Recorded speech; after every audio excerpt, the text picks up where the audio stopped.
Hello Jabis, welcome back in the another episode of I Have Become a True Wellness. Hope so that you all are doing very well.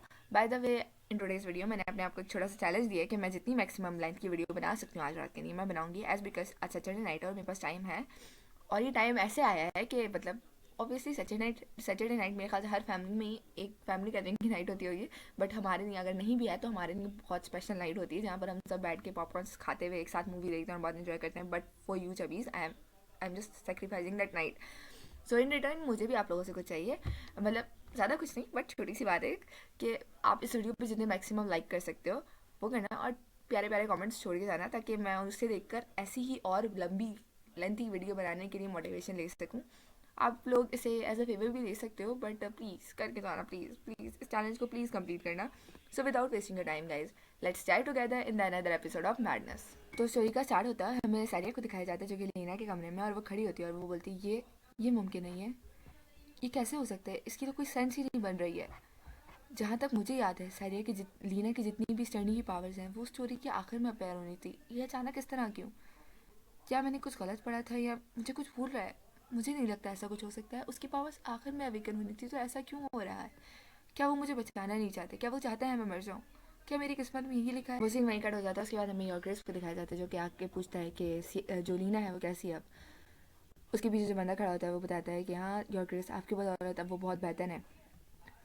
और फिर सारिया का उदास चेहरा दिखाया जाता है जो कि बहुत उदास है और कहती है कि अब मैं अगर इस बारे में सोचूं तो मेरा नहीं ख्याल से फ़र्क पड़ता है कि मैं उसके सामने खड़ी हूँ एज बिकॉज वो उदास है क्योंकि उसका जो मंगेतर है फियांसे है वो उसी के सामने किसी और लड़की का हाथ पकड़ के बैठा हुआ है और इवन उसे फ़र्क भी नहीं पड़ रहा कि उसके सामने उसकी फियांसे खड़ी है।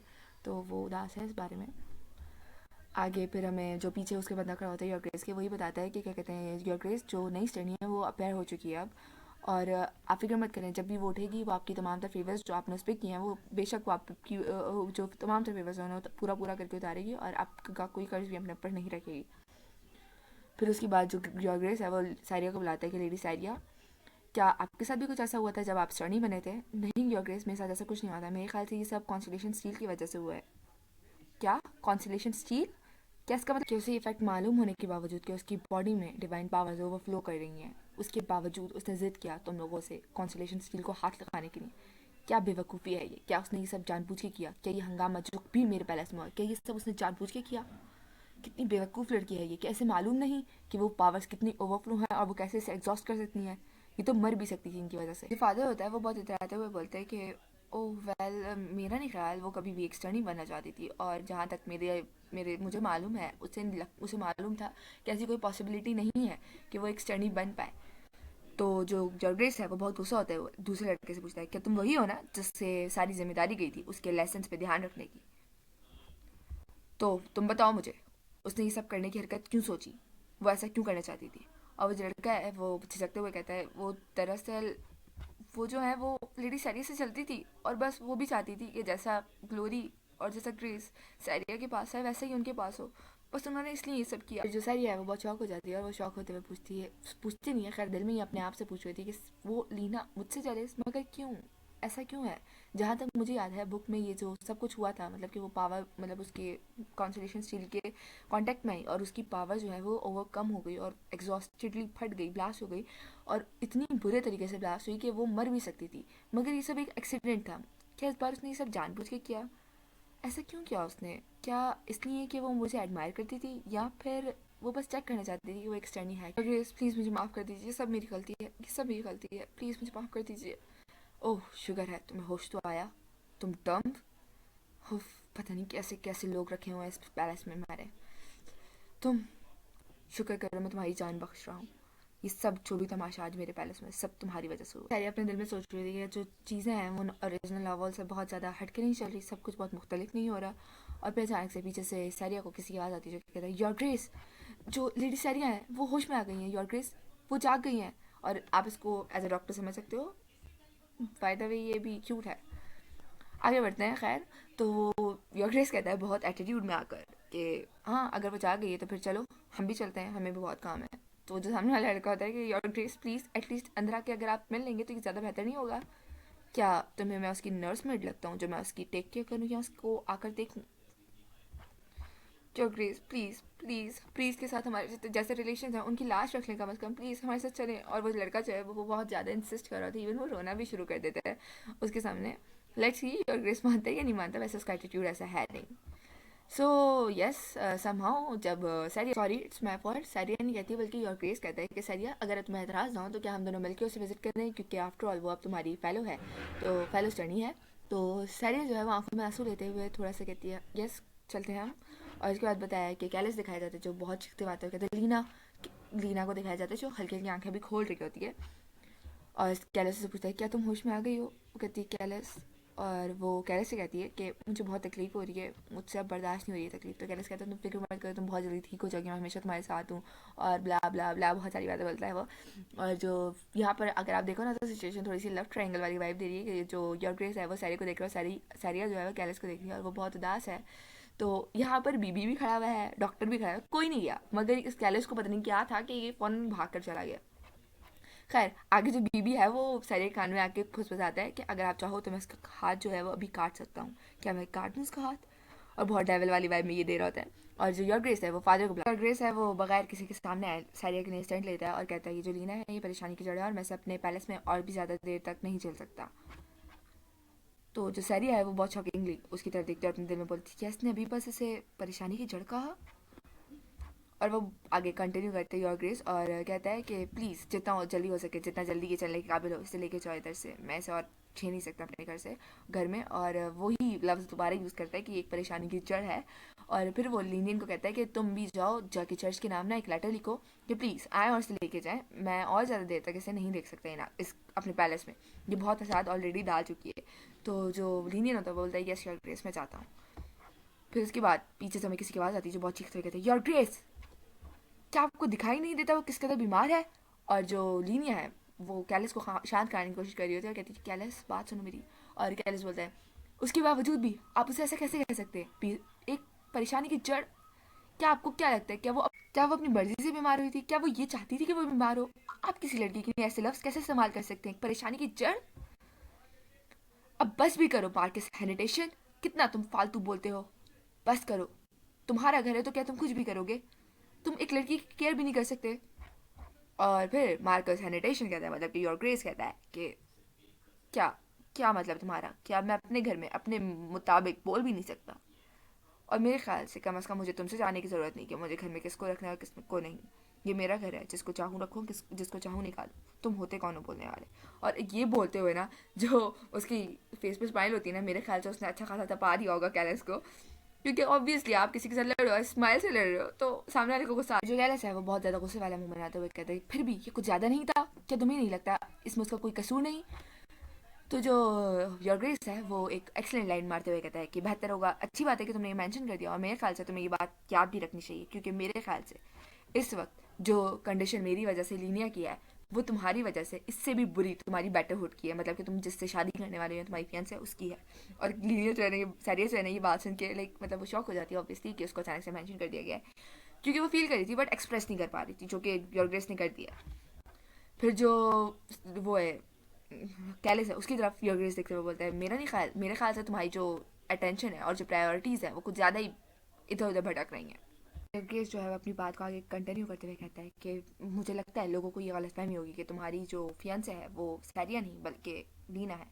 और जो वो है क्या कहते हैं कैलिस जो है वो सैरिया की तरफ देखते हुए कहता है सैरिया, क्या तुम मतलब उसकी आंख में ऐसा सवाल था, क्या तुम्हें भी ऐसा लगता है। और सैरिया जो है वह कहती है मतलब अपने दिल में कहती है कि मुझे नहीं पता मगर क्यों मैं ऐसे महसूस कर रही हूँ, बस मैं रोने वाली हूँ बहुत ज़्यादा और बस सारे आंसू मेरे आंखों से निकलने वाले हैं, जबकि यहाँ पर मैं नहीं हूँ, ये बात सैरिया की नहीं हुई है। एज बिकॉज आपको पता है ये बॉडी सैरिया के अंदर, इसकी जो सोल है वो कोई और है, बट इंस्टेड वो इमोशंस फील कर रही है जो सैरिया के हैं, तो इसलिए वो रोने वाली है और वो ये नहीं चाहती कि वो रोए, क्योंकि वो कैलिस जो है वो सडनली शिवर करना शुरू हो जाता है, अपने दिल में सोच रहा था कि आज तक मतलब मैं कभी किसी से ऐसे चिल्लाया नहीं, कभी मैंने किसी से ऐसे बात नहीं की, इवन जब जो चीज़ें थी वो बहुत ज़्यादा वर्स्ट हो रही थी तब भी मैं बहुत खामोशी से काम करता था और चीज़ों के सामने डट के खड़ा रहता था, कभी मैंने अपनी आवाज़ इतनी ऊंची नहीं की जैसे आज हुआ मेरे साथ। उसके बाद सारिया जो है वो अपने दिल में कहती है कि अगर ऐसा कुछ है भी तो भी मुझे बोलना चाहिए, ये टॉर्चर वर्क होता कौन है मेरे बारे में बोलने वाला। और इन सेम साइड वो थैंकफुल भी है उसकी, ओके। और फिर जो रॉची वर्क है, यानी अभी से मैं इसको रॉची बोलने वाली हूँ, कि जो वो है कैले सैनिटेशन, वो है इसकी फैमिली का नाम, ओके। तो रॉची बोलता है कि और मेरा नहीं ख्याल मैंने आज तक कभी भी ऐसी किसी स्टर्नी की वेडिंग देखी है, और कम अज़ कम तुम्हें उन वॉस की तो मुकद्दस चीज़, मतलब इन लोगों में वॉस मतलब कि शादी होती है, शादी से पहले जो वादे होते हैं उनको वॉस कहते हैं ये लोग, ठीक है, उन वॉस की तो लाज रखनी चाहिए थी। ये कैलिस को कह रहा है। तो फिर जो सैरिया वो कहती है, कैलिस मैं तुम्हें और लीना को, बस तुम दोनों को, वो बोलती है अभी कि इतने में किसी का हाथ आता है, मतलब कि और ग्रेस का हाथ आता है, वो कहता है मैं लेडी, और सैरिया उसकी तरफ देखती है और वो कहता है तो फिर क्या अब हम यहाँ से चल सकते हैं। और जो कैलिस है वो बहुत अजीब तरीके से सैरिया को देख रहा होता है कि जैसे अभी उसको खा जाएगा। और ग्रेस मतलब कि रॉचे अपनी बात आगे कंटिन्यू करते हुए कहते हैं कि मेरे ख्याल से जो सैनेट है उससे थोड़ा सा सुकून की ज़रूरत है, तो क्या फिर अब हम चलें। और पीछे सैरिया उसकी कैलिस क्या आ जाती है कि सैरिया रुको मेरी बात तो सुनो। और इतने में वो जो लीना है वो खांसना शुरू हो जाती है, कहती कैलिस, तो कैलिस जो है वो फ़ौरन लीना की तरफ हो जाता है, कहता है ओह लीना क्या तुम ठीक हो। और फिर जो रॉचर है वो भी टाइम वेस्ट नहीं करता, सैरिया का हाथ पकड़ लेता है और कहता है कि अब बस करो, क्या हम चलें। तो आफ्टर ऑल मतलब वो भी काफ़ी वेट करती है सैरिया, बट कैलिस चूँकि नहीं आता तो वो हाँ कर ही देती है कि यस योर ग्रेस हम चलते हैं, और उसके बाद वो दोनों चले जाते हैं। फिर वहीं कट हो जाता है, फिर हमें सैरिया को दिखाया जाता है जिसके हाथ में वही ग्रीन स्टेम्स होती हैं और वो जा रही होती है, और फिर उसे दोबारा से कैलिस की वही बातें याद आ रही थी जब वो कह रहे थे कि तुम फिक्र मत करो, तुम्हें कुछ नहीं होगा, तुम ठीक हो जाएगी, मैं तुम्हारे साथ हूँ, जब वो ये सब बातें रीना से कह रहा होता है। और उसका कहती है मैंने आज तक उसके मुंह से ये सब लफ्ज़ अपने ने कभी नहीं सुने, वो बदतमीज़, और उसको गाली देती है। और फिर वहाँ पर आ जाता है रॉचे और वो कहता है लेडी सैरिया, और वो कहती है ओह आप आ गए, और फिर उसके बाद वो उसे ग्रीट करती है और कहती है और ग्रेस। और वो कहती है कि अगर मैं अपनी पुरानी बातों के बारे में सोचूं, जब रॉचे कह रहा था कि हमें चलना चाहिए, जो सैनेट है उसे सुकून की ज़रूरत है, और फिर मतलब जब रॉचे उसके नहीं है कि उसे तंज कर रहा था नीना को, तो कहता है मुझे लगता है कि मैंने अब तक इन बातों के लिए उसे कभी थैंक यू नहीं कहा, और वो चाह रही होती कि वो कहे। तो वो कहती है कि योर ग्रेस क्या, और फिर वो अपनी बात मतलब जैसे कि होता है वो नहीं कह पाती, और वो कहती है कि क्या आप जो लेक है उसे इंस्पेक्ट कर लेंगे, क्योंकि जो भी कल हुआ मेरे ख्याल से क्या आप उसे कर लेंगे। तो जो रॉचे है वो बहुत ज़्यादा थोड़ा सा गुस्सा होता है, कहता है कि तुम अब लेक इंस्पेक्शन को as a mean of escape ले रही हो। रॉचे आगे कंटिन्यू करते हुए कहता है कि तुम अब लेक इंस्पेक्शन को अपने लिए भागने का बहाना बनाकर इस्तेमाल कर रही हो, अगर तुम इतनी ही काबिल हो तो फिर उस वक्त तुमने अपने आप को महफूज क्यों नहीं किया। तो जो सारी है वो कहती है कि नहीं योर ग्रेस आपको फिक्र करने की ज़रूरत नहीं है, और अगर आप चाहें तो मैं अपनी जो ड्यूटीज़ हैं वो खुद ही फुलफिल करना चाहूँगी एज अ स्टडी। और वैसे भी मैं इन छोटी मोटी चीज़ों से इतना मुझे फ़र्क नहीं हो पड़ता, और वैसे भी मैं एक स्टडी हूँ, मैं बहुत स्ट्रांग हूँ, तो ये सब बातें मेरे लिए इतना मैटर नहीं करती। तो जो योर ग्रेस है वो कहता है कि नहीं मेरे कहने का ये मतलब नहीं था, और वो आगे से पहले कंटिन्यू करता है कि पीछे से हमें किसी शख्स की एंट्री दिखाई जाती है जो कि कैलस है ऑब्वियसली। और वो कहता है कि मैंने ये उम्मीद नहीं की थी कि जब मैं यहाँ पहुँचूंगा मैं, और विदाउट टाइम वेस्ट किए कैलस है वो जल्दी से इन दोनों के पास आ जाता है और कहता है तो तुम यहाँ पर थी सैरिया, और क्या आप दोनों को मैं दिखता नहीं। और ये बात जब सुनता है योर ग्रेस तो वो पलटता है और देखता है तो कैलस यहाँ पर है। कैलस बोलता है कि बाय द वे मैंने अपनी बटरहुड को मतलब कि अपनी फियांसे को ढूंढने के लिए पूरे दिन बहुत सारे दिन जाया करती हूँ, मगर मुझे मालूम नहीं था कि तुम दोनों यहाँ इस वीरान जगह पर होगे। सैरिया तुम मेरे साथ चलो। बाय द वे मेरा नहीं ख्याल तो कि तुम्हें इस जगह पर किसी की परमिशन के बगैर आने की इजाज़त है, क्योंकि जहाँ तक मुझे मालूम है इस पैलेस में मेरी हुक्मरानी चलती है, और जहाँ तक मुझे मालूम है मैंने सिर्फ और सिर्फ चढ़नी को इजाज़त दी है इस जगह पर आने की, और यहाँ पर किसी और को आने से पहले मेरी इजाज़त की ज़रूरत है। हाँ ठीक है, फिर जो मैंने गलती किया उसके लिए मैं आपको रिपेयर कर दूंगा जब मैं अपनी लैंड वापस जाऊँगा। क्या, या फिर आपको कुछ स्पेसिफिक चाहिए तो आप मुझे बोल सकते हैं। मतलब ये बात जो है कैलस जो है वो बहुत रूडली बोल रहा है, तो मेरे को भूल जाता है कि सामने कौन है। और जो योगेश है वो कहता है कि क्यों तुम मुझे कुछ और क्यों दोगे, यहाँ पे वही होगा जो हाउस ऑफ वर्क का रूल है, ट्रेडिशन है, वही होगा तुम्हारे साथ भी, तुम्हें भी वही पनिशमेंट मिलेगी अगर तुम इतना ही इंसिस्ट कर रहे हो मुझे कुछ करने के लिए। तो वो कहता है ट्रेडिशन, क्या ट्रेडिशन। तो जो योगेश है वो बताता है अपने हाथ की तरफ इशारा करते हुए कि जो तुम्हारा हाथ है उसे तुम्हारी रिस्ट तक के मतलब कि तुम्हारी कलाई तक के चीर दिया जाएगा। तो अब बताओ क्या तुम चाहते हो कि मैं तुम्हें पनिश करूँ कैलस। और कैलस बोलता है ओ मुझे मालूम नहीं था योरग्रेस को मेरा हाथ चाहिए हो। जो कैलस है वो रिस्पॉन्स में योरग्रेस को कहता है कि हाँ मुझे लग रहा है कि आपका जो वर्क ख़ानदान है वो हमारे ख़ानदान से जंग करने में बहुत दिलचस्पी दिखा रहा है। तो योरग्रेस यानी कि रोचे आगे से कहता है कि मुझे लगता है कि ये तुम हो जो कि इतना भूखे हो जंग के लिए। क्या ये दोनों जंग करने वाले हैं बस और बस अपनी ताकत या अपनी बहादुरी को प्रूव करने के लिए? क्या ये लोग चाहते हैं कि इनके तमाम तर लोग ठंड में जम के मर जाएं? और अगर तुम इतना ही तड़प रहे हो एक वॉर करने के लिए, तो जो बर्ग फैमिली है वो बहुत शान से इसका जवाब देना पसंद करेगी। हाँ, मेरा नहीं ख्याल ये मैं हूँ, ये तुम हो जो जंग करना चाहता है। तो फिर ठीक है, रॉची ये बोलता है कि तो फिर ठीक है, मुझे फ़ौरन एक डिस्पैच तुम्हारे ख़ानदान की तरफ भेज देना चाहिए कि आपका बेटा बहुत तड़प रहा है जंग करने के लिए। और जैसे ये बात सुनती है ना सारिया, तो वो बहुत ज़्यादा वो हो जाती है कि यार क्या ये लोग जंग करने जा रहे हैं। वो उनको रोकने के लिए चक्कर में फ़ौरन से आगे बढ़ती है और ये ग्रेस को जो पीछे से ना पकड़ लेती है, उसका जो भी होता है कैप्टॉल कुछ भी जो भी पहनते हैं वो ऊपर, वो उसे पकड़ लेती है और कहती है, और ग्रेस जो सारिया है वो आगे जाके कहती है कि जो मेरा साथी उसका मकसद आप की डिसरिस्पेक्ट करना नहीं था, और मेरा नहीं ख्याल कि आप इतनी छोटी सी बात पर जंग करना चाहेंगे। और उन नाइट्स जो कि ऑलरेडी अभी इस विंटर की वजह से ग्लेशियर्स में सफ़र कर रहे हैं उनके लिए और मुसीबत बढ़ाएंगे। ये मेरी दरख्वास्त है आपसे, प्लीज़ इस जंग के बारे में मत सोचिए, ऐसा मत कीजिए। और जो फिर वो कहती है अगले, प्लीज़ अपने एहसान को दिखाइए और हम पे एहसान कीजिए और ये जंग मत कीजिए। तो वो कहता है कि फिर योर ग्रेस को कहती है, तो मैं एज ए स्टडी आपसे ये रिक्वेस्ट करना चाहती हूँ, प्लीज़ मेरी इस रिक्वेस्ट को मान लीजिए। मतलब वो पूरे तल्लड़े मिनते कर रही है योर ग्रेस की, कि मतलब रॉची की, कि प्लीज़ जंग मत करो, इतने विंटर में लोगों को और सफ़र करना पड़ेगा। फिर जो रॉचे है वो कैलस की तरफ मुड़ता है और कहता है, तुम्हारी फियांसे बहुत ज़्यादा अक्लमंद है। और कैलस को इस बात पर बहुत गुस्सा होता है और वो कहता है कि जो मेरी फियांसे है उसे एक वादा करना पड़ेगा कि वो आगे से ऐसी कोई डिसरिस्पेक्टफुल हरकत ना करे। और जो सैरी है वो तो बड़ी खुश होती है कि लो मैंने मुसीबत को टाल दिया फाइनली, और वो बहुत एक्साइटेड होती है, बहुत खुश होती है। उसके बाद जो कहता है योर मतलब कैलस कैलस आ जाता है उसके ऊपर और कहता है, क्या सैरिका तुमने वो जो लफ्ज़ कहा, और वो बस अभी इतनी ही बात बोलता है कि जो सैरिया वो भाग जाती है और कहती है, वो पीछे से बोल रहा था, सैरिया रुको, मैंने तुमसे कुछ कहा है, अब मुझे तुमसे बात करनी है। मगर सैरिया रुकती नहीं, वो कहता है कि तुम ऐसे कैसे भाग सकती हो, जबकि तुम वो थी जिसने कि आर्क ड्यू का कपड़े पकड़े थे, वो भी बगैर कुछ सोचे समझे। और वो उस पर मतलब कंटिन्यूसली गुस्सा हो रहा था। कहता है इसके बावजूद तुम मुझ पर गुस्सा हो रही हो और इस तरह मुझसे बात करी बदतमीजी से, बस इसलिए क्योंकि तुम गुस्से में हो। तो जो सैरिया है वो रुकती है और कहती है, क्या तुम कैसे बोल सकते हो, क्या तुम्हें लगता है कि मैं हूँ जिसका बिहेवियर जो है वो नाजेबा है, ये ना बर्दाश्त करने वाला है। मैं ऐसा क्यों लगता है कि मुझे तुम्हारे साथ नरम तरीके से बात करनी चाहिए या तुम्हारे आगे पीछे घूमना चाहिए। और वो ये बोल के वापस रहना शुरू हो जाती है और फौरन से कैलस क्या कहता है कि प्लीज़ अब बात को समझने की कोशिश करो, होश में आओ।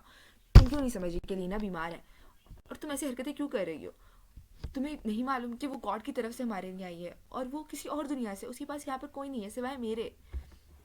क्या तुम समझ नहीं सकती। और जो वो जो है ना वो सैरिया का हाथ पकड़ रहा है, सैरिया कहती मैं कब से समझ ही रही हूँ, मगर अभी उतना ही बोलती है। जो कैलिस है वो बोलता है, तो क्या तुम इस तरह अपने समझदारी को दिखा रही हो, तुम मुझसे आंखें नहीं मिला रही, तुम किसी और बर्ड से बात कर रही हो मेरे पीछे। इवन तुम तुम क्या कर रही हो सैरिया, मेरी बात तो सुनो, तुम मुझसे भाग रही हो। और जो सैरिया है वो गुस्से में बोलती है, क्या तुम्हें नहीं लगता कि तुमने भी यही सब किया सैरेट के साथ। तो जो कैलिस है वो बोलता है, नहीं मेरा नहीं ख्याल, वो दोनों केसेस बहुत मुख्तलिफ थे। तुम कैसे उनको कंपेयर कर सकते हो, वो बीमार है। एट दैट पॉइंट सैरिया को बहुत गुस्सा आ जाता है और वो गुस्से में अपना हाथ छुड़ाती है, कहती है, हाँ मेरे ख्याल से वो दोनों केसेस वाकई मुख्तलिफ हैं।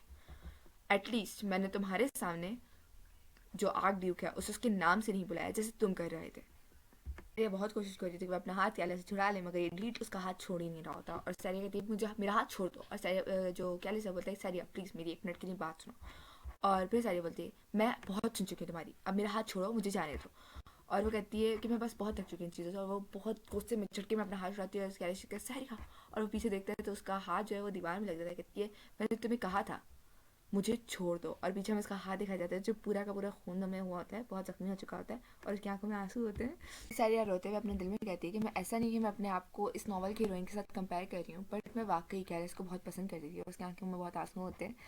और वो कहती है कि जब उसने ओरिजिनली मतलब कि ओरिजिनल नॉवल के अंदर जब उसने सैरिया को मार दिया था, और जब वो अपने लिए भी लीना का प्यार जो है वो नहीं जीत पाया था, तो उसने अपने आप को भी ख़त्म कर लिया था। तो मैंने तो बस यही सोचा था एट द एंड थोड़ा हम भी अपनी लाइफ इंजॉय कर लें, हम दोनों भी थोड़ा सा एक दूसरे के लिए जी लें, कम से कम दूसरों के लिए मरने से बेहतर था ये। उसके बाद वो कहती है कि हम दोनों थोड़ी खुशी डिजर्व नहीं करते थे। एंड देन वो अपने दिल में कहती है कि मैं अब इन चीज़ों से थक चुकी हूँ, क्या तुम्हें एहसास नहीं होता था, क्या तुम नहीं देखते थे मुझ पर क्या बीत रही है। और फिर वो अपने दिल में बोलती थी कि मुझे एहसास होता था उस वक्त कि वापस मेरी तकदीर में मौत लिख दी गई है। और उसके बाद वो बहुत रोना चाहिए, कहती मैं तुम्हें मुझे बहुत बहुत डिस्कस्टिंग फील होता था जब भी मैं तुम्हें उसके साथ देखती थी, उसकी साइड पे देखती थी, मैं बहुत टूट जाती थी। मेरे पास कोई होता भी नहीं था जो मुझे कंसोल करे, क्योंकि तुम उसके पास होते थे। और फिर जो कैलिस है वो बहुत डर जाता है, वो कहता है, सैरिया तुम रो क्यों रही हो। और उसके बाद आता है कि मैं हरगिज़ नहीं चाहता कि मैं तुम्हें रुलाऊं, प्लीज़ मुझे माफ़ कर दो। और वो अपने सर पे हाथ रख लेता है कि क्या कर दिया मैंने। बाकी मैं बिल्कुल नहीं चाहता था कि मैं तुम्हें रुलाऊं, और उसके रंग जो है वो पूरे फक पड़ जाते हैं और वो बहुत ज़्यादा शॉक होता है। उसके बाद वो कहता है प्लीज़ तुम रोना बंद करो, प्लीज़ तुम खामोश हो जाओ। और फिर उसको हक कर लेता है, कहता है कि तुम फिक्र मत करो, ये सब मेरी गलती है, सब कुछ मेरी वजह से हुआ है, मैं मानता हूँ ये सब मेरी गलती है। और एट दैट मोमेंट मुझे ये भी अच्छा लगना शुरू हो गया, मतलब इसकी पहले की गलतियाँ ओके, एट दैट मोमेंट मैं सब इग्नोर करती हूँ। फिर वो आगे सरिया से कहता है कि चलो हम दोनों हमारे स्टेट चलेंगे, बस तुम रोना मत करो, बस हमारी शादी होने दो, और जो लीना है उसे रिकवर करने दो, क्योंकि अभी उसे किस संभालने वाला कोई नहीं है। जैसे कि वो रिकवर करती है मैं तुमसे वादा करता हूँ कि हम दोनों हमारे मेरी स्टेट चलेंगे, मतलब कि इसकी कैलिस की मार्क्वेस चलेंगे। और मैं तुम्हें वादा करता हूँ कि मैं तुम्हारे लिए हमेशा एक ईमानदार शौहर बन के रहूँगा। एट दैट मोमेंट सारा कहते हैं वो अगर जो भी कुछ भी कहता है वो काम कर ही जाता है, क्योंकि ऑब्वियसली मेरे पास कोई और रास्ता नहीं है उसके ऊपर भरोसा करने के अलावा। और जो भी हो, आखिरकार वही मेरे पास एक वाहिद तरीका है सैरिया की डेथ को प्रिवेंट करने का, दूर करने का या ख़त्म करने का। और फिर वो कहती है कि बस कुछ भी हो मगर तुम कोशिश करना कि तुम शादी वाले दिन कम अज़ कम टाइम पे पहुँचो और मिस ना करो। तो कहता है तुम्हें इस बारे में फ़िक्र करने की तो ज़रूरत ही नहीं है, मैं अब ऐसी भी गलती क्यों करूँगा, हंसते हुए वो ये बात बोलता है। और सैरिया भी थोड़ा तसल्ली में आकर कहती है अच्छा ठीक है, मतलब उस पर भरोसा कर दिया अभी, लेट्स सी। वो सीन अब वहीं कट हो जाता है, फिर हमें लीना के कमरे के बाहर का सीन दिखाया जाता है जहाँ वो कहती है क्या तुम क्या कह रहे हो। और जो कैलिस है वो कहता है हाँ आज से हम दोनों एक दूसरे को एक दूसरे के नाम से नहीं बुलाएंगे। क्या तुम ये सब इसलिए कह रहे हो कि तुम्हारी फियांसे से तुम्हारी बात हुई है। हाँ मुझे विस्काउंट ने इसके बारे में पहले भी बताया था, और मैं समझती हूँ, मैं पूरी कोशिश करूँगी कि मैं आगे से ऐसा ना कहूँ और हम आगे से एक दूसरे को मार्कर सैनिटेशन और सैनिट लीना के बुलाएं। हाँ मुझे मालूम है कि हमारे लिए स्टार्टिंग में थोड़ा मुश्किल होगा, लेकिन हम कर लेंगे। लेकिन और हाँ मैं तुम्हें एक और बात बता देना चाहता हूँ कि हम मैरिज सेरेमनी के बाद नहीं मिल पाएंगे। क्या, मगर तुम ही तो मेरे अकेले दोस्त हो यहाँ पर, क्या ये मुमकिन है कि हम कुछ दिनों के बाद मिल लें।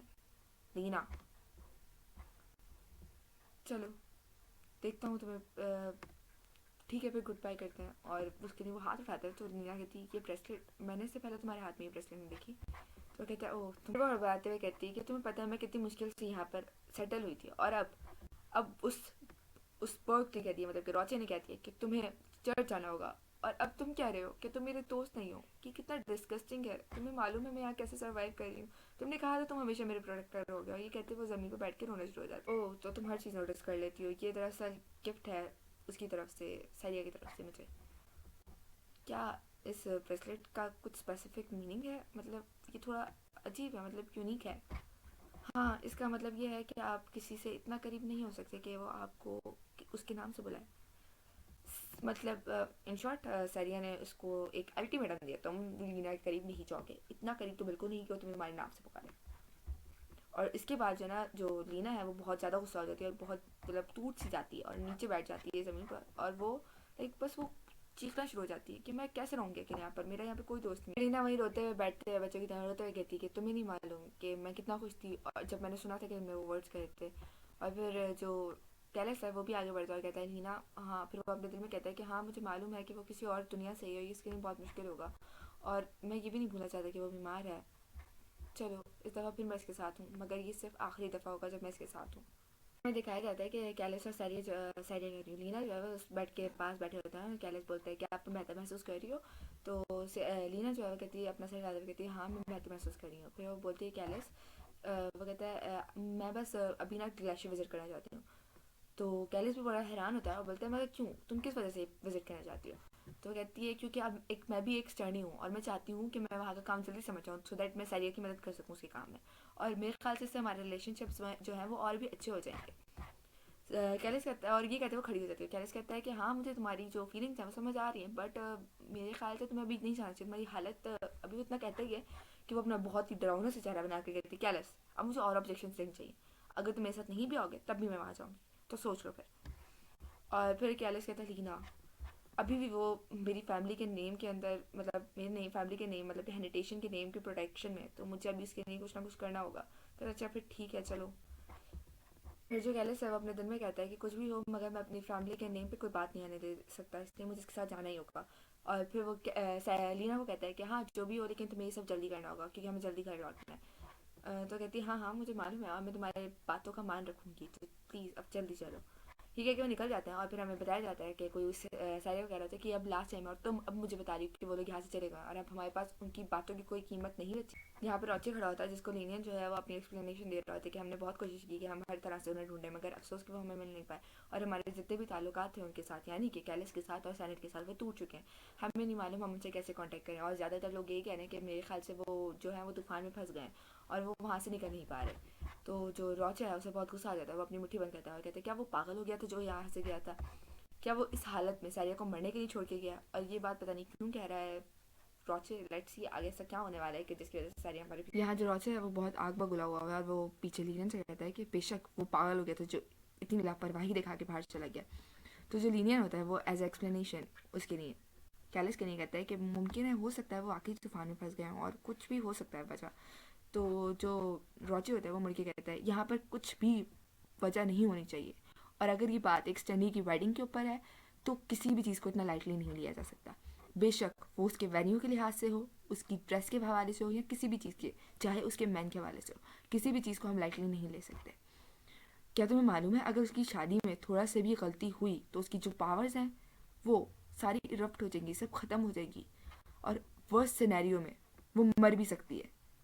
और जो दीनी था उसको ये बात नहीं पता थी तो वो बहुत शॉकिंगली योर ग्रेस को देख रहा है और मुझे भी ये बात नहीं पता थी, आप लोग के साथ ही पता। फिर जो रॉचा है वो गुस्सा आता है, कहता है बेशक उस चल्लाक कैलिस को सब पता था कि कितना खतरा होता है इस चंडी की वेडिंग में, उसके बावजूद वो बस और बस शादी की सेरेमनी से पहले ही बाहर चला गया। वो इतना डिस्गस्टिंग कैसे हो सकता है, मेरा तो बस ना चले उसको कत्ल कर दूँ। और फिर वो बाहर देखता है कि पीछे बाहर जो है वो खड़ी होती है, सैरिया खड़ी होती है। तो वो पीछे घूमकर बताया यार मुझे इस पर तरस आ रहा है, ये बेचारी इधर उधर भटक रही है कि उसको जाके कोई ढूंढे। और यहाँ पर औचे को दिखाया जाता है जो लीनियन से पूछता है ये लड़ी सारी यहाँ पे क्या करी है। तो लीनियन जो है वो बोलता है कि वो दरअसल उन्होंने रिक्वेस्ट की कि वो भी सर्च कंपनी के साथ जाना चाहती हैं ताकि वो देख सकें अपने इंटेंडेंट को कि वो कहाँ है और उसे जल्द से जल्द ला सकें। मेरा औचे की आँखें दिखाई जाती हैं जिसमें बेशक आप कुछ भी कह सकते हो, गुस्सा या जेलसी। वो देख रही होती है, कहते कंसर्न उससे किसी की। हाँ, मैंने देखा है, मैंने उसे नोटिस किया है, बस और बस एक साल में वो बहुत बदल गई है, एक बहुत कम्प्लीटली शख्स बन गई है। क्या ये सब प्यार की वजह से? कितनी बेवकूफ़ी भरी बात है ये। चलो लीनियन तुम जाओ और इसे इन्फॉर्म करो कि उसे इजाज़त नहीं है एक भी कदम हमारे पैलेस से बाहर रखने की बगैर मेरी इजाज़त के। फिर हमें एक रूम दिखाया जाता है जिसमें सैरिया होती है और वो कहती है कि मैं यहाँ से बाहर नहीं जा सकती मगर मुझे जाना था और कैलिस को ढूंढना था सेरेमनी से पहले।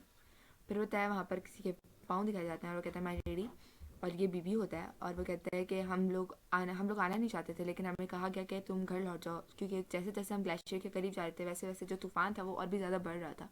लेकिन मैं आपसे वादा करता हूँ कि जैसे ही सूरज उगेगा मैं फ़ौरन ही निकल जाऊँगा उसकी तलाश के लिए। और ये वो बात जो कर रहा होता है अपने सर से जितनी भी बर्फ़ होती है वो झाड़ते हुए कह रहा होता है। और जो होती है ये सैरिया जो होती है वो बहुत डरी हुई होती है और वो घबराते हुए कह रही होती है कि हाँ मुझे यकीन है वो उस वक्त तक वापस आ जाएगा। और वो घबराते हुए कहती है क्या वो नहीं आएगा। तो जो बीबी है वो फ़ौरन आगे आता है और उसके हाथ पकड़ते हुए उसे कंट्रोल करते हुए कहता है कि माय लेडी आप फिक्र मत करें, मुझे जो बर्क है मतलब कि रॉची जो है उसने एक मैसेज कन्वे करने को कहा आपको। तो कहती है बर्क ने कहा क्या कहा उसके बाद हमें दिखाया जाता है रॉचे यानी कि जो सैरिया है वो बीबी में रॉचे को इमेजिन कर रही है और रॉचे कहता है क्या लेडी सैरिया आपने सर्व किया, क्या आपने नहीं किया, तो आप फिक्र मत करें, मैं उसे किसी भी तरह कहीं से भी ढूंढ के लाऊंगा, हत्ता कि मुझे उसे मारना पड़े या उसे पीटना पड़े या उसकी टांगें तोड़ देनी पड़े, मैं उसे लेकर आऊँगा। मुझे मालूम है सेरेमनी का दिन आ चुका है और आपके लिए लफ्ज़ सुनना उसके बावजूद भी मैं आपसे यही कहूँगा कि आप अपनी जो वेडिंग सेरेमनी की जितनी भी प्रेपरेशन है उन्हें चला जैसे करनी है वैसे ही करें। मैं आपको अश्योर कराता हूँ कि कुछ भी हो आपकी वेडिंग सेरेमनी बहुत सही से होगी। और इस वक्त जो सरिया है वो इमेजिन बीबी में खुद रॉचे को ही देख रही है और वो यही कह रहा था कि आपकी वेडिंग जैसे प्लान हुई थी वैसे ही होगी, वैसे ही प्रोसीड होगी, आप फिक्र बिल्कुल मत करें, ये सब जिम्मेदारी है मैं अपने। उसके बाद रॉचे कह रही बीबी जो है वो बहुत क्यूट से मुंह बनाते हुए कहते हैं कि हाँ और बस यही सब था जो उन्होंने मुझे कहने को कहा था और ये सब बोलते हुए ऐसे एक्शन दिखा रहे थे जैसे कोई हीरो हूँ। और उस वक्त उनकी शक्ल बहुत ज़्यादा गुस्से में दिख रही थी। तो फिर जो सैरिया है वो कहती है हाँ हाँ मुझे मालूम है और वैसे भी हाई प्रीस्ट जो है वो बहुत ज़्यादा स्ट्रिक्ट है पंक्चुअलिटी के मामले में। तो जो बीबी है वो कहता है आई डोंट थिंक सो वो इतने स्ट्रिक्ट होंगे, आप फिक्र मत करें सब कुछ बेहतर होगा। तूफान भरा जंगल दिखाया जाता है जहाँ पे आइस स्टॉर्म आया होता है और बहुत ज़्यादा लाइक मतलब बहुत कुछ चीज़ें इधर उधर हो रही होती हैं और वहाँ पर हमें पीछे से लीना की आवाज़ आ रही थी कि वो दिन जब एक्सटर्नी की शादी होती है उस दिन ऐसे घर से बाहर निकलना महफूज नहीं होता और ये बहुत ज़्यादा खतरनाक है कैलिस। तो प्लीज़ तुम मुझे अकेला छोड़ के यहाँ मत जाओ, तुम नहीं जाओगे ना? तो कहते हैं नहीं ये मुमकिन नहीं है, मुझे जाना होगा और मुझे नहीं लगता बिल्कुल भी टाइम बचा है हमारी मतलब हमारी शादी स्टार्ट होने में, प्लीज़ मुझे जाने दो। लेकिन वो कहती है कि नहीं, और मेरे ख्याल से अब फिर अगर तुम निकलोगे भी तो तुम टाइम पे वहाँ नहीं पहुँच पाओगे, क्या ऐसा नहीं हो सकता कि तुम शादी को पोस्टपोन कर दो 1 या 2 दिन के लिए? तो कैलिस बोलता है मुझे इस बात का बहुत अफसोस है कि जो चढ़नी की वेडिंग होती है उसके लिए ये बात लागू नहीं होती, मतलब उनकी शादी पोस्टपोन नहीं हो सकती। वो कहते हैं कैलिस जवाब उसका हाथ हटाता है लीना का और वो कहती है क्या तुम मुझे एक्सप्लेन नहीं करोगे, ऐसा क्यों है, प्लीज़ मुझे एक्सप्लेन करो। और इतने में जो कैलिस है वो खांसता है और लीना के मुंह पे खून आके गिरता है और कैलिस ने अपने मुंह और नाक को कवर कर लिया होता है फ़ौरन। वो कहती है कैलिस, और कैलिस बोलता है जो वेडिंग है वो शुरू। बाद हमें चर्च का सीन दिखाया जाता है जहाँ पे बेल्स बज रहे होते हैं और डिंग डैंग साउंड हो रहा होता है और काफ़ी लोग बोल रहे होते हैं, मतलब गॉसिप्स हो रहे होते हैं कि क्या तुम क्या कह रहे हो कि मार्केट सैनिटेशन भाग गया और वो वापस कभी नहीं आएगा। और कहता है मुझे नहीं लगता, मतलब वो जिस टाइप का इंसान है वो इस तरह भाग नहीं सकता एक साइड के साथ। फिर कोई कह रहा होता है किस कदर बेशर्म, मतलब बहुत ज़्यादा अफसोस की बात है एक स्टर्नी के लिए कि उसका जो ग्रूम है वो भाग गया शादी वाले दिन। और जो क्या नाम था इसका, सैरिया, हाँ सैरिया अपने दिल में कह रही थी मुझे यकीन है वो वापस आएगा और वो जो है रोचे है वो उसको लेकर आएगा।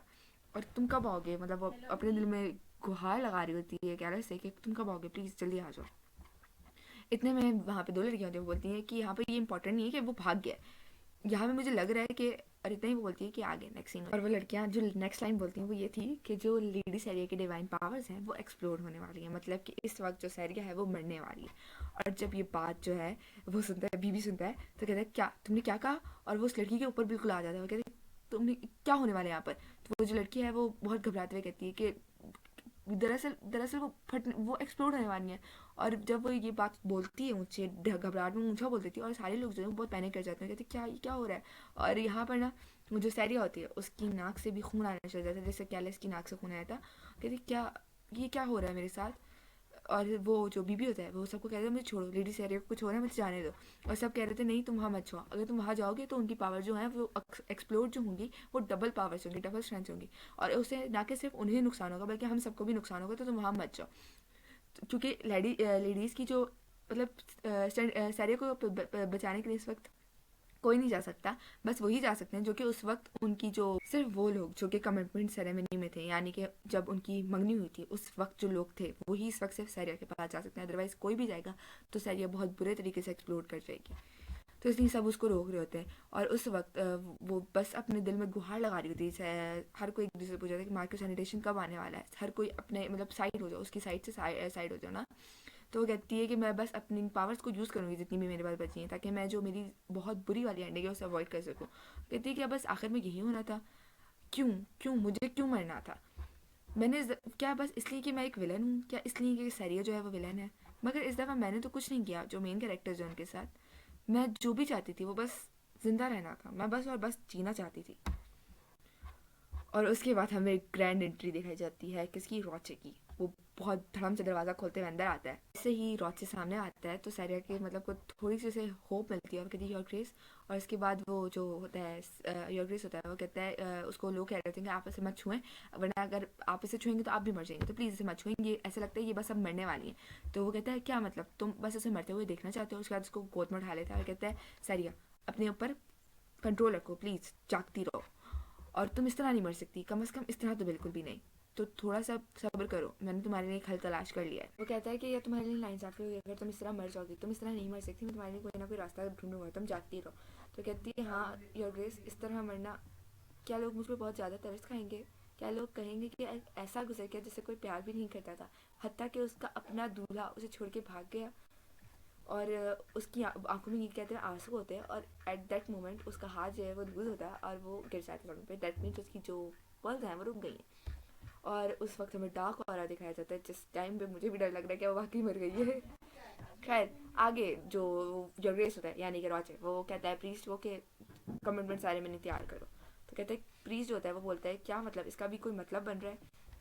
कहता है कुछ भी हो मैं सैरिया स्टर्नी को मरने नहीं दूंगा, चाहे उसके लिए मुझे कुछ भी करना हो।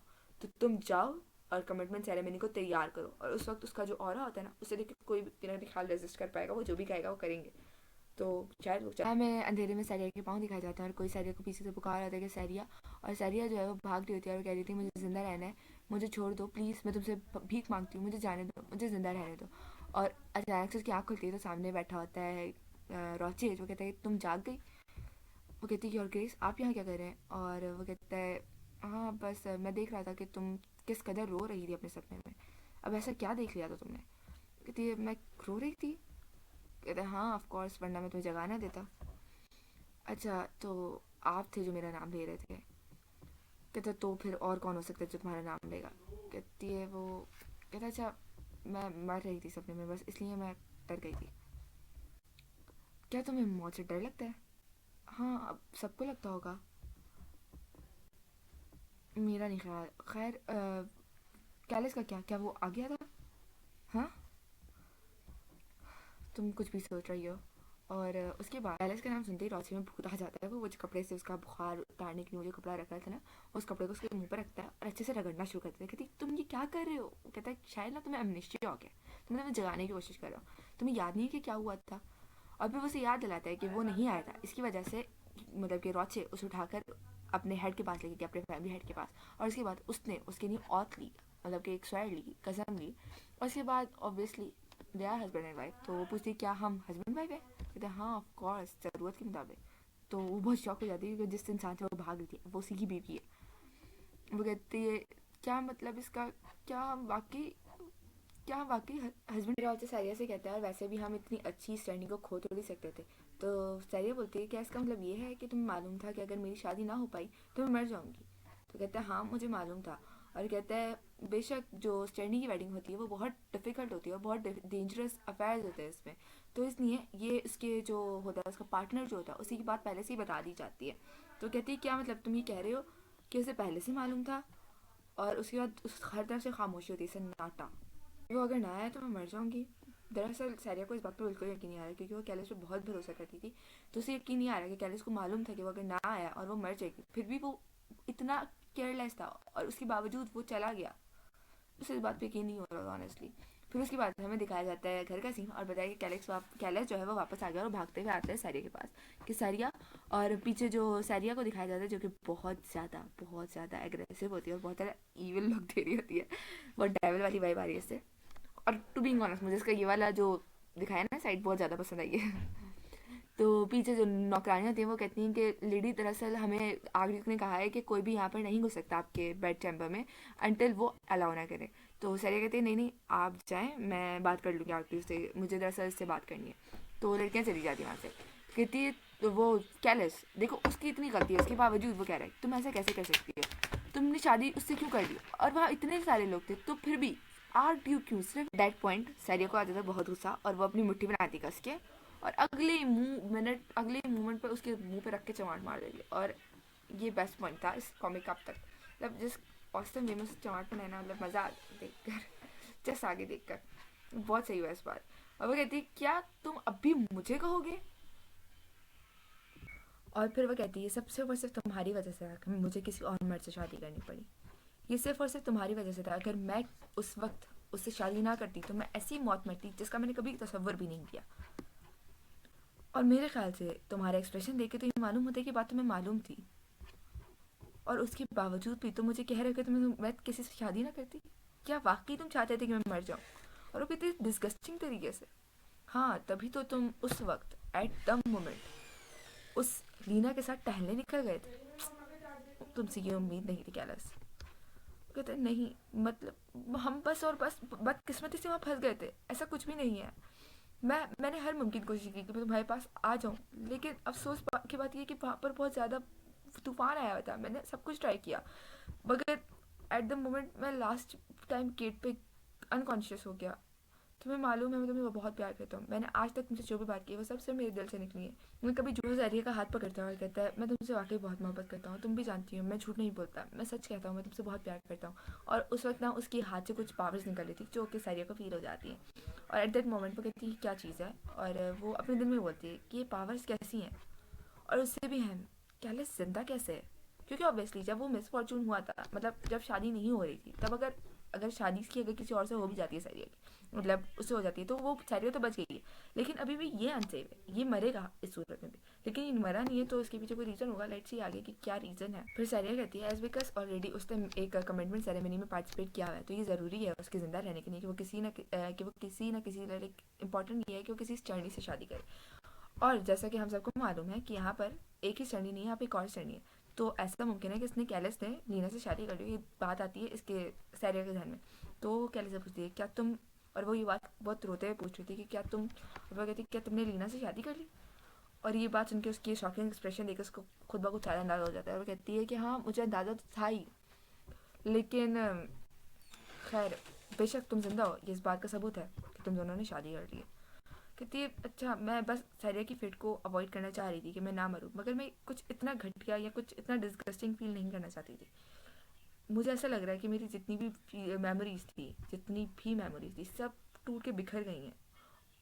और फिर वो कहती है कि हमें इतना वक्त नहीं हुआ एक दूसरे से प्यार किए हुए, बट फिर भी मुझे महसूस हो रहा है कि मैंने बहुत वक्त दिया। और उसके बाद कैलिस कहता है नहीं यार तुम क्यों बातों को इतना उलझा रही हो, ये कुछ भी नहीं है सिवाय एक फेक मैरिज के, जैसे कि तुमने की थी रोचे के साथ। क्या तुम अब भी मुझे और रोचे को अपने आप से कंपेयर कर रहे हो? क्या तुम्हें एक बात क्यों नहीं समझ आती कि तुम गलती पे थे ना कि मैं गलती पे थी? तुम हर बात पे मुझे ब्लेम क्यों करते हो? ये सब गलती तुम्हारी थी।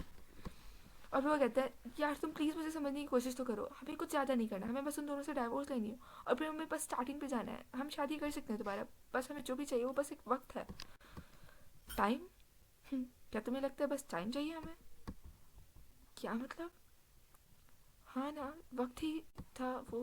नहीं, मेरे दिल में जितनी भी फीलिंग थी तुम्हारे लिए वो सब गायब हो गई, सब ख़त्म हो चुकी है, और अगर नहीं भी हुई तो मैं कर दूंगी उन्हें ख़त्म।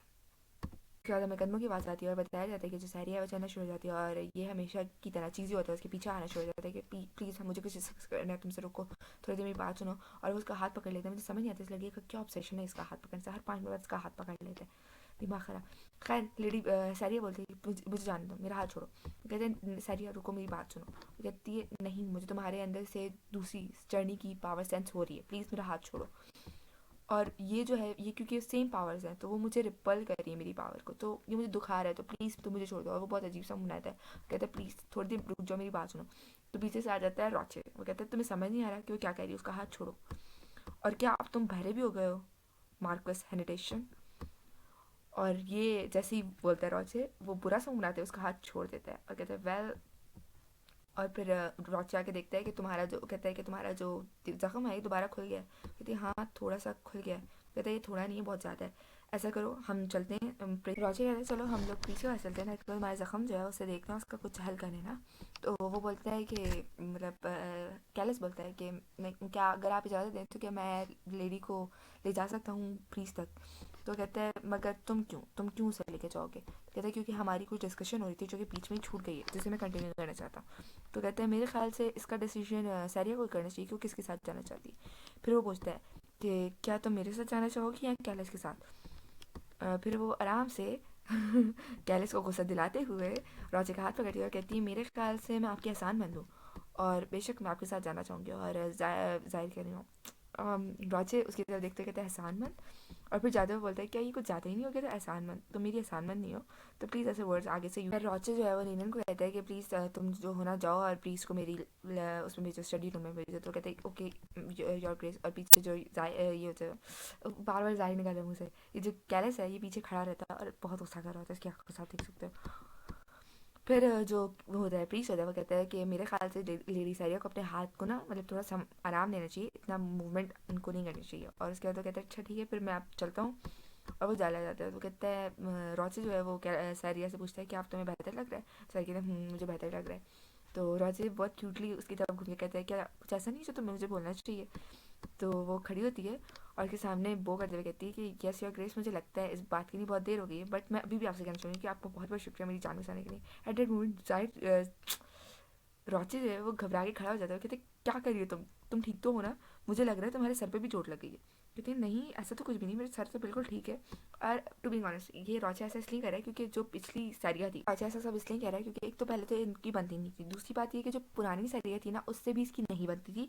और पुरानी सरिया के बारे में बहुत कुछ अच्छे से जानता है कि वो कैसी पर्सनैलिटी की मालिक थी, तो उसको अभी इसमें बहुत डिफरेंस दिख रहा है, इसलिए उसको लग रहा है कि इसके सर पे चोट लगी है। ओके, अब वो कहता है क्या कहते हैं, वो बोलती है नहीं नहीं बस मैं आपसे शुक्रिया अदा करना चाहती थी इसलिए मैंने कह दिया, और ऐसा कुछ नहीं, मैं बिल्कुल ठीक हूँ। फिर वो कहती है मगर वाकई मैं आपसे तहे दिल से शुक्रिया अदा करना चाहती हूँ कि आपने मेरी जान बचाई। और फिर वो अपने दिल में कहती है कि हाँ, जो बंदा मुझे सबसे ज़्यादा डरावना लगता था इस पूरे नावल के अंदर, इवन जब मैं यहाँ पे रीइंकार्नेट हो गई उसके बावजूद भी मुझे इससे सबसे ज़्यादा डर लगता था, और अब मैं उसी पे डिपेंड करने वाली हूँ आगे। सारिया जो है वो कहती है कि हाँ मुझे मालूम है, चूँकि मेरी वजह से आपकी परेशानी बर्बाद हो गई है, तो आप फिक्र मत करें, मैं आपको इजाज़त दूंगी। कहते हैं इजाज़त, क्या इजाज़त? तो कहती है हाँ हाँ, मतलब मुझे फ़र्क नहीं पड़ता, आपको जितनी भी लड़की से शादी करनी है आप कर लें। क्या शादी? कहती है हाँ हाँ, मैरिज प्रोस्पेक्ट, मुझे पता है आप बेशक अपनी पसंद की लड़के से शादी करना चाहते होंगे। कहते हैं वैसे मुझे नहीं लगता आज तक किसी भी लड़की ने इस तरह की कोई सोच रखी होगी। कहती है नहीं नहीं आप फिक्र मत करें, मुझे फ़र्क नहीं पड़ता, आप 2 लड़कियों से शादी करें, 3 लड़की से शादी करें, 4 लड़की से शादी करें, आपको जितनी लड़कियों से शादी करें आप कर सकते हैं, मैं आपके बीच में कभी भी नहीं आऊँगी। तो कहते हैं क्या तुम्हें इस तरह का बद किरदार मतलब कैरेक्टर लेस इंसान लगता हूँ? कहती है नहीं मुझे ऐसा नहीं लगता, लेकिन फिर भी अगर आप चाहते हो तो आप कर सकते हैं। जो रोचे है वो आराम से बोल देता है कि नहीं मुझे शादी नहीं करनी। और वो फिर सरिया जो है वो बोलती हाँ मैं बस कह रही थी कि मैं आपको बता दूँ ताकि आप कभी ऑफेंड ना हो मेरी वजह से, और वैसे भी मुझे पता है मेरी वजह से बहुत चीज़ें डिस्टर्ब हो गई हैं, मैं अब नहीं चाहती कि मेरी वजह से कभी भी वापस इस जो एम्पायर है इसकी सेक पे कभी बात है। फिर जो रोचे है वो बोलता है तुम ऐसे क्यों मुझे देख रहे हो जैसे मुझसे डर की भी हो। और वो अपने दिल में कहती है बेशक मैं आपको ये बात नहीं बताऊंगी क्योंकि उसका आपका कैरेक्टर जैसा नॉवल में बताया गया था वो बेशक बहुत ज़्यादा डरावना था और बहुत ज़्यादा टेरिफाइंग था। उसके बाद वो कहती है योर ग्रेस कहता है कि जैसे कि तुमने कहा कि तुम मेरी एम्पायर की लाज रखोगी और उसके तुम कुछ भी कहोगी, तो इसकी वजह से मेरा दिल जो है वो बहुत ज़्यादा तवक्कुआत तुमसे लगा चुका है। तो वो कहती है हाँ मैं अपनी पूरी कोशिश करूँगी, जो भी मैं कर सकती हूँ मैं वो करूँगी, और अपना बेस्ट दूंगी ताकि मैं आपकी जो एक्सपेक्टेशंस हैं उस पर खरी उतर सकूँ। सम रीज़न जहाँ पर बीबी को ना कैद किया होता है जेल के अंदर, और वो रीज़न हमें आगे बताया जाएगा। खैर वो बहुत उदास होता है और सडनली वहाँ पर जैसी सैरिया आती है वो उससे देख के बहुत खुश हो जाते हैं, कहते हैं लेडी सैरिया आप बच गई, आप कैसे मतलब आप ठीक है? तो कहती है हाँ मैं ठीक हूँ। कहते हैं तो आपको कैसे पता मैं यहाँ पर था? वो कहती है मुझे ना ज़रा सा रोशनी बताया। कहती है रुको ये यहाँ पे इशू नहीं है, तुम पहले मुझे ये बताओ कि तुम वहाँ जाके कैलेस के लोगों से लड़ना क्यों शुरू हो गए थे? कहते यार वो दरअसल वहाँ के सर्कमस्टेंसेस ही ऐसे हो गए थे कि मुझे कुछ समझ नहीं सिवाय उनको डुएल के लिए इनवाइट करने के। और यहाँ पे बहुत क्यूट लग रहा होता है, वो डांट रही थी बहुत एरोगेंटली और वो बहुत क्यूटली उस बात का जवाब दे रहा होता है। वो कहती है तुमने ना मेरे सबर के आखिरी पैमाने को भी ख़त्म कर दिया, मतलब तुम कुछ भी कर सकते हो पर तुम्हें कुछ नहीं सोची सिवाय उन लोगों से लड़ने की। वो बीबी को समझा रही होती है बीबी प्लीज़ कुछ अपने गुस्से का करो, तुम इतना इस तरह सर्वाइव नहीं कर पाओगी, अब तुम्हारी वजह से देखो कितना कुछ हो सकता था वहाँ पर। और कहती है कि तुम्हें कुछ सर एलिट से सीखना चाहिए, वो भी एक नाइट है मगर उन्होंने तुम्हारी तरह कुछ नहीं किया, उन्होंने उस वक्त सबर से काम लिया और सिचुएशन को संभालने की कोशिश की। और उसी वक्त एलियट आ जाता है और वो उसकी ये बातें सुन के बहुत खुश हो जाता है और स्माइली फ्लावरी हो जाता है सब बिल्कुल। और जैसे ही वो सामने आता है ना तो वो जो बीवी होता है उसकी तरफ से पूरा एक ब्लैक हो रहा होता है, पूरी तरफ डार्कनेस होती है। और जो सर एलियट कहते हैं नहीं नहीं मैडम आपको फिक्र करने की ज़रूरत नहीं है, ऐसे कुछ नहीं होगा, ये बिल्कुल ठीक होगा। वो तो अच्छा है हमारे जो ग्रेस हैं, हमारे जो योर ग्रेस हैं वो बहुत ज़्यादा तरस दिखाते हैं लोगों पर, तो उनकी मर्जी की वजह से ये आज़ाद हो जाएगी। और यहाँ पे मुझे बहुत बड़ा झटका लगा क्योंकि यहाँ पर लाइन लिखी हुई है शी विल बी फ्री। क्या ये लड़की है? मैं तो शुरू से लड़का समझ रही थी। खैर देखते हैं आगे कौन है ये। और कहती है जो सारी होती है वो इस बात से बहुत खुश हो जाती है, कहती है मुझे समझ नहीं आता मैं आप लोग की काइंडनेस को वापस रिपे कैसे करूँगी, आप लोग का बहुत बहुत शुक्रिया। तो एलियट है वो कह रहा होता है कि मेरे ख्याल से आपको इसको डांटना नहीं चाहिए, वो तो अपनी बस आपकी तरफ से काइंडनेस को रिपे करना चाह रहा था। और जो बीबी है वो बहुत अजीब फील कर रहा था कि पहले तो इसने मेरी सारी जो बनती थी इज्जत वो ले ली, अब बहुत अच्छा बनकर सफिस्टिकेटेड बन के जो इज्जत बच्ची पुच्ची थी उसकी भी धज्जियाँ उड़ा रहा है वो इज्जत रिपे करके। और जो सैरिया है वो बहुत खुश होती है और बीवी बोलता है अब आप दोनों कब जाने वाले यहाँ से, कि आप लोग यहीं पर खड़े होकर सारी बातें करो। वो बाहर आती है और एलियट से पूछती है कि जहाँ वो कहे थे वहाँ पर ज़्यादा ठंड तो नहीं है ना, कहीं ऐसा ना हो कि वो जम के मर ही जाए। और ये बातें सुन के जो एलियट है वो बहुत ज़्यादा हैरान होता है क्योंकि वो जो है ना वो बहुत अच्छी नाइट है, मतलब उसके बारे में इतना केयर करने की जरूरत नहीं है, बट उसका केयरिंग नेचर देख के वो थोड़ा हैरान होता है। और फिर वो कहती है वहाँ पे सब ठीक होगा ना, मतलब वो सर्वाइव कर लेगी ना? तो बोला था नहीं नहीं आप ऐसे ही टेंशन ले रही हैं, वो बहुत अच्छी नाइट है, मुझे तो यकीन नहीं आता आपने इतनी अच्छी नाइट कहाँ से ढूंढ ली, वो बिल्कुल ठीक रहेगी वहाँ पे, उसको ऐसा कोई इशू नहीं होगा। और वो बोलती है हाँ हाँ बस मैंने सोच लिया, वो जैसे ही आएगी ना तो मैं उसको बहुत सारा अच्छा गरम गरम बीफ सूप पिलाऊंगी, और जितना मोटा क्लॉक मुझे मिल सकता है मैं उसको पहनाऊंगी, और ज़्यादातर मैं ये कोशिश करूँगी वो मेरे ही जो बेड चैम्बर है उसी में रहे। तो उसकी ये सब बातें सुन के ना वो अचानक से इधर देखती है, तो वो जो एलिड है वो हंस रहा होता है। तो कहती है अरे तुम हंस क्यों रहे हो? तो कहता है बस ये इसलिए है क्योंकि अब मुझे समझ आ गया क्यों जो हमारे सर रोचे हैं या योर ग्रेस है वो इतना दिलचस्प है आप में। तो कहती है क्या ये लड़का, मतलब वो उसकी तरफ रोचे की तरफ फिंगर पॉइंट करते हुए कहती है ये मुझ में इंटरेस्टेड है। तो एलिड बोलता है यस ऑफ कोर्स वो है आप में इंटरेस्टेड। तो फिर उसको उसकी पुरानी बातें याद आना शुरू हो जाती हैं कि तुम इस तरह नहीं मर सकती, ये तुम्हारे लिए बहुत नाइंसाफ़ी होगी अगर तुम इस तरह ख़त्म हो जाओगी। और फिर वो वाली बात जब वो कहती है कि मैं आपके वर्क हाउस के लिए कुछ भी करूँगी, तो कहता है हाँ तुमने जो बात कही इस बात ने मेरे दिल को बहुत सारी तवक्कुआत से भर दिया है। तो सब बातें याद करिए, कहती है क्या आरटी को मुझ में इंटरेस्ट है क्या, वो मुझे वाकई दिलचस्पी दिखा रहे हैं? और कहती मैं क्यों? और फिर इतने में वो देखते हैं कि वो पीछे से आ जाता है इनवाइन, और वो बोलता है कि मुझे लग रहा है कि आप दोनों एक साथ बहुत एंजॉय कर रहे हैं। और वो उसको देखती है तो बेचारा बहुत ज़्यादा थका हुआ लग रहा है, जैसा लग रहा होता है कि वो मरने ही वाला है बस थकावट की वजह से। तो वो आती है कहती तुम्हारा बेचारा चेहरा में जिसमें बहुत हंसा रहा है, क्या तुम ठीक हो? तो कहता है नहीं इतना ज़्यादा नहीं। तो कहते हैं नहीं मैं बिल्कुल ठीक नहीं हूँ। उसके बाद उसका मुंह खुलता है और उसके मुंह से बहुत ज़्यादा इन्फॉर्मेशन, बहुत ज़्यादा बड़ी, वो फिर उसके बाद जब उसका मुंह खुलता है उसमें बहुत सारे कामों की लिस्ट होती है, जैसे कि हिज ग्रेस ने कहा है कि उनकी मैरिज अभी नहीं हुई है, उनको तमाम तर जो रॉयल है उनसे अप्रूवल नहीं मिला हुआ, तो उसका अप्रूवल लेने जाना है, उन सबको कॉन्सेंट भेजना है, उसके अलावा इनकी रिसेप्शन का काम करना है, ब्ला ब्ला बहुत सारे काम होते हैं। तो जो सारी बातें वो कहती है ऐसा लगता है ये सारे काम जो है वो मेरी वजह से तुम पर आए। और कहता है हाँ हाँ मुझे मालूम है लेकिन मेरा काम उतने नहीं हैं जितने आपके हैं, और उसमें तो अभी ये इंस्पेक्शन भी इंक्लूडेड है। और वो बताता है कि हाँ ऑफ कोर्स अब आप मैरिड हैं तो अभी जब तक आपको तमाम तर लॉयल से अप्रूवल नहीं मिल जाता तब तक तो ये काम मेरे हैं, लेकिन आफ्टर दैट ऑल ये सारे काम आपके होंगे, साथ में आपको इंस्पेक्शन भी करनी होगी उसकी रिवर की, ग्लेशियर की। बाद लिनियन जो है ना वो बेचारा बहुत उदास सा चेहरा बना के मुंह नीचे करके बैठ जाता है ना, तो जो वो होती है सारिया, हाँ सारिया बोलती है कि ऐसा लग रहा है ये मेरे बारे में बहुत फिक्रमंद है। उसके बाद कहती है जो वर्क हाउस के लोग हैं ना ये बहुत ज़्यादा लाइक बहुत ज़्यादा अच्छे हैं, ये सब मेरे से मेरी बहुत केयर करते हैं। तो वहाँ पर बोलता है कि माय लेडी आप इंजॉय करें, वैसे भी मुझे ना वो कल की एंडिंग की ईयर एंड की सेरेमनी सेलिब्रेशन की भी तैयारी करनी है, तो आप ऐसा करें इंजॉय करें, आप रेस्ट करें जितना हो सकता है। तो कहती है ऑफ कोर्स। तो फिर उसके बाद ना वो एलिट से पूछता है कि एलिट क्या तुम मेरी मदद करोगे, वैसे भी बहुत ज़्यादा काम है तो क्या तुम मुझे असिस्ट करना चाहोगे? तो एलिट कहता है हाँ हाँ मैं कभी भी तुम्हें मना क्यों करूँगा, मैं अभी तुम्हारी मदद के लिए आता हूँ। तो जैसे ही वो बोलती है ना सैरिया कि हाँ मैं भी तुम्हारी हेल्प करूँ क्या, तो क्या दोनों बहुत चिल्लाते करें नहीं आप ना मत करें, आप रेस्ट करें, हम ये कर लेंगे। सीन वहीं कट हो जाता है। फिर हमें 2 दिन के बाद का सीन दिखाया जाता है कि यहाँ पे बेगोनिया जो है वो हमारी सैरिया को तैयार कर देती है और कहती है आप बहुत खूबसूरत लग रही हो, और जो कि वो वाकई लग रही थी, बहुत ब्यूटीफुल लग रही है वो। और वो उसको कहती है कि ऐसा लग रहा है कि कोई खूबसूरत सी परी नीचे उतर गई है। तो सैरिया बोलती है कि ये जो तुमने बनाया है मेरा हेयर स्टाइल ये कुछ ज़्यादा ही नहीं हो गया, कुछ ओवर नहीं लग रहा? तो कहती है नहीं नहीं यार अब आप तो एक आरजू बनने वाली है तो ये इतना कोई ज़्यादा बात नहीं है।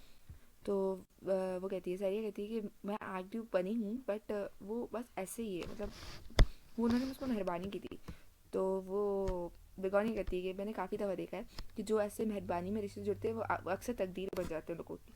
और ये बात सुन के ना थोड़ा सैरिया जो है वो थोड़ी सोच में लगती है, सोचने लगती है कि वाकई ऐसा हो सकता है। और उसके बाद उनके दरवाजे पे कोई दस्तक देता है, हमें दिखाया जाता है कि गेट खुलता है और उसकी सर्वेंट आगे आती है और कहती है यहाँ पर वो है, और अचानक से पीछे से लीना आ जाती है और वो कहती है प्लीज़ सरिया मुझे एक मिनट बात करो। जो बेगौनी थी वो बहुत गुस्सा हो जाती है कि क्या तुम ये क्या कर रही हो साइलेंट लीना?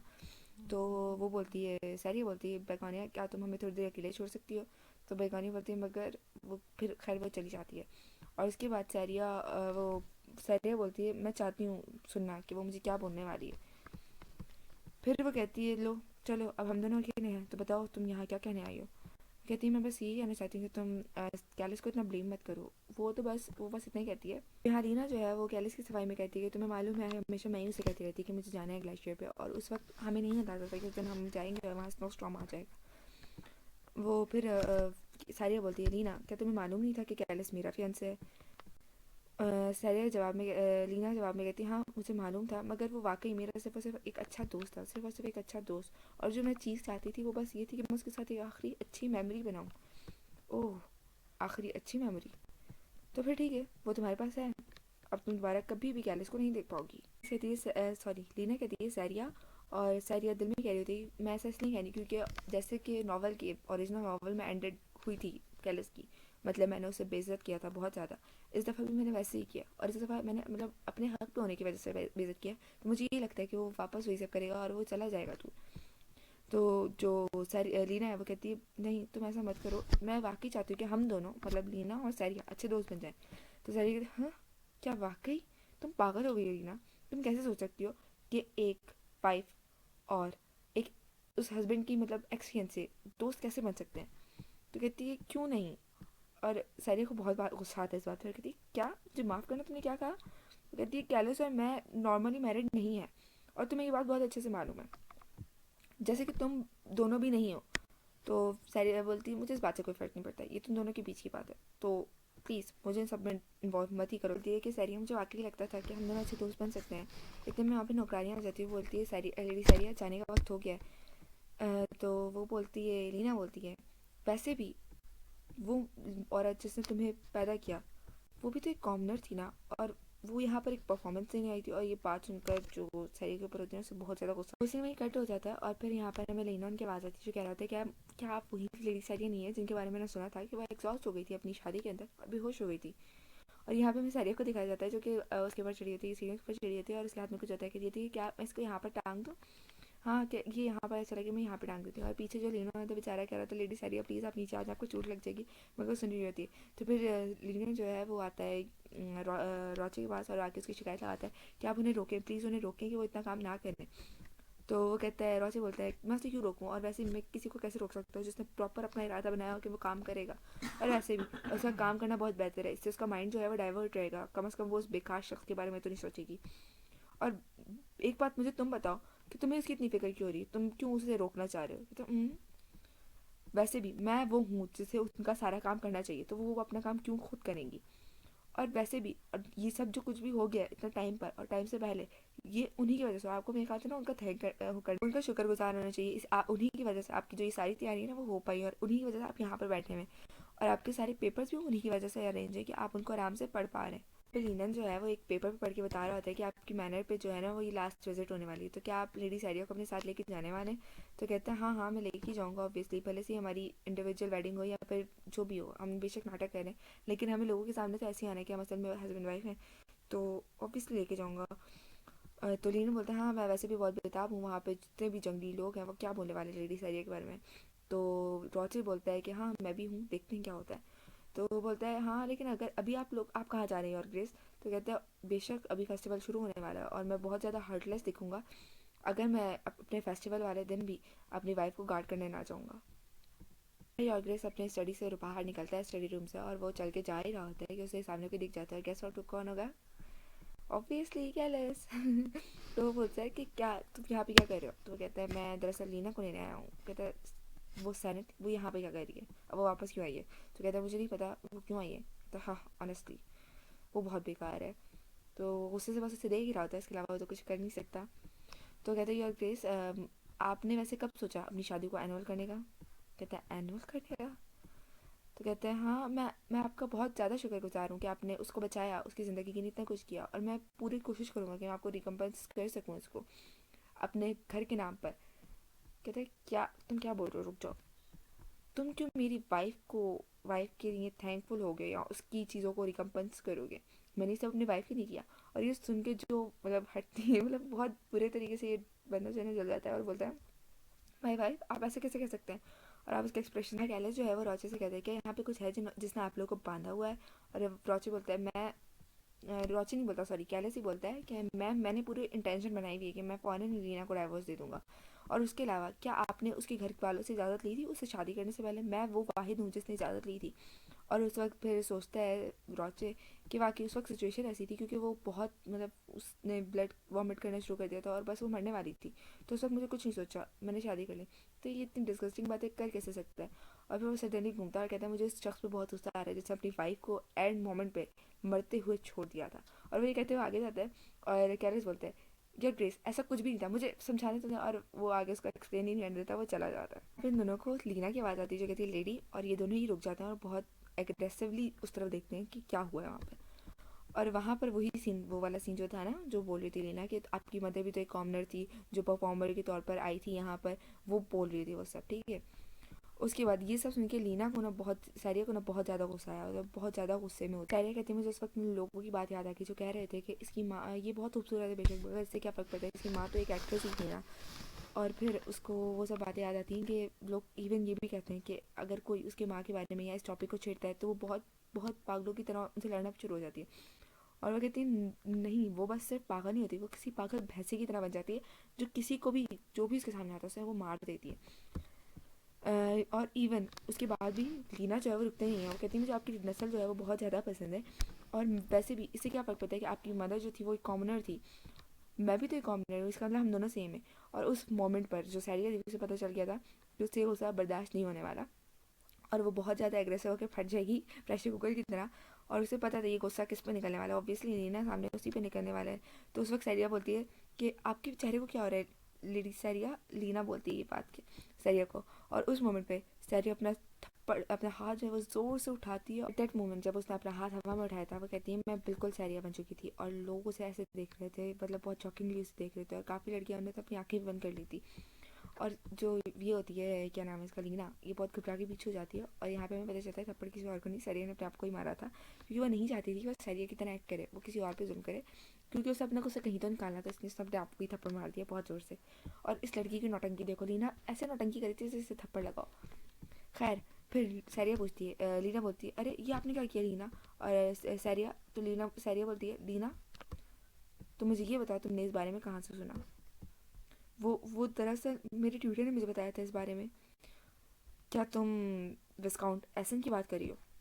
हम्म, तो क्या उन्होंने तुम्हें ये नहीं बताया कि मुझे इस बात से अगर कोई इसके मुतालिक बात करता है मुझे किस कदर गुस्सा आता है, और इसके नताइज क्या निकलते हैं? और तुम्हें नहीं मालूम क्या ये नोबल्स में ये बात दफन हो चुकी है, कोई मेरे सामने ये बात करने की हिम्मत नहीं करता। और मुझे जहाँ तक लगता है इसमें विस्काउंट एसन का कोई फॉल्ट नहीं होगा, मुझे यकीन है तुम्हें ही समझने में कुछ गलत फहमी होगी या तुम्हें समझ नहीं आया होगा। और इस वक्त लीना की जो हालत ख़राब है ना, आप उसकी एक्सप्रेशन देख सकते हो, वो बिल्कुल मतलब उसे कोई होश ही नहीं है, सब कुछ उड़ गया उसका। और लीना यहाँ पे कहती है और मेरे ख्याल से तुम्हें कम से कम इतनी तो अकल होनी चाहिए कहाँ पे क्या बोलना चाहिए। बेशक तुम और कैलस अपनी शादी को जितना भी छुटलाओ, आई डोंट केयर, बट ये मत भूलो कि अब तुम क्या हो, तुम्हारी पोजीशन क्या है। और मैं तुमसे कम से कम इतनी उम्मीद करूँगी कि आइंदा के बाद अपनी पोजीशन के लिहाज से थोड़ी अक्लमंदाना बात करना। और ये कहते हुए वो गेट बंद करके चली जाती है। और कॉरिडोर में चलते हुए वो सोच रही थी क्या मैं इसके बारे में हाई प्रीस्ट को बताऊँ कि ना बताऊँ कि लीना ने क्या कहा। खैर, अगर मैं उनको बताऊँगी भी तो वो मुझे ही इंसल्ट करेंगे। और वहाँ पर जो रीना है वो खड़ी हो जाती है, और पीछे से आ जाता है रोचे, बोलता है रीना तो फिर क्या। सोच रही थी कि अब मैं क्या करूँ। अब लोगों को तो ऐसे ही लग रहा होगा, बेशक उसने उस पर गुस्सा नहीं लगाया लेकिन उसने गुस्सा तो किया, तो अब लोगों के जहन में वापस मेरी वो विलेनस वाली थॉट ना आ जाए। और अगर मैं जाऊँगी भी प्रीस के पास तो क्या वो मेरा साइड लेंगे या फिर रीना का ही लेंगे? क्या वो ये बस इसलिए कि मैं एक विलन हूँ? और वो बस ये बात सोच रही होती है कि इतने में कहती है खैर छोड़ो, मुझे मेरे ख्याल से वापस अंदर जाना चाहिए, वहाँ पे बेगौनिया थी जो डर गई होगी, तो मुझे जाकर उसे एक्सप्लेन करना चाहिए एटलीस्ट। और वो ये सोच के पीछे मुड़ती है, और इतने में उसका सर जो है वो टकरा जाता है किसी चीज़ पे, और उसको बहुत दर्द होती है। और इतने में कोई उसका हाथ पकड़ता है और उसको घुमाता है और कहता है लेडी सैरिया, क्या ये कैलस है? नहीं, इस दफ़ा चेंज है, रॉच से आता है। तो रॉच कहते हैं क्या कर रही हो तुम पागल हो गई हो, तुम ये क्या करती रहती हो अपने साथ? और वो बहुत गुस्से से बोल रहा था कि योर ग्रेस। और यस गाइस, आज के लिए इतना ही मैं इनफ एक्सप्लेन कर सकती थी आज की वीडियो के लिए। होप सो आप लोगों को वीडियो अच्छी लगेगी। अगर वीडियो अच्छी लगे तो वीडियो को लाइक कर देना, मैंने इतनी सारी वीडियो लंबी बनाई है तो प्लीज़ अच्छा सा कमेंट छोड़ना, और हाँ चैनल पर नए हो तो चैनल को सब्सक्राइब कर देना। Okay that's it for today, अल्लाह हाफ़िज़।